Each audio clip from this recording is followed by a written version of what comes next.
Hello দর্শক, দেখতে পাচ্ছেন, দেখেন কি পানি বের হচ্ছে টিউবওয়েলের পাইপ ফুল হয়ে। কি দিয়ে পানি বের হচ্ছে তাও দেখাই। এটা জীবনে কেউ বিশ্বাস করবে না, এই পানি এই মোটরে বের হচ্ছে। এই দেখেন মোটর, এটা হলো ভারবুল 775 মোটর।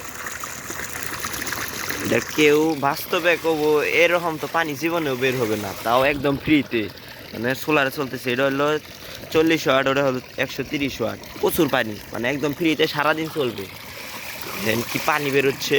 এটা টিউবওয়েলের পাইপ, মানে বোরিং যে করা হয় এই পাইপ। দেখেন এই পাইপ ফুল হয়ে পানি বেরোচ্ছে। কম পানি বের হচ্ছে প্রচুর।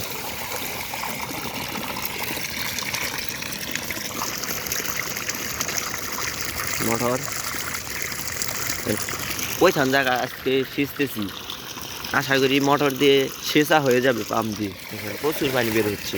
এরকম ভাবে পানি বের হলে তাহলে তার কোনো কথাই নাই, পুকুরও সেচা যাবে এই মোটরটির দ্বারা। এমন এমন ভিডিও পেতে আমার চ্যানেলটি সাবস্ক্রাইব করবেন।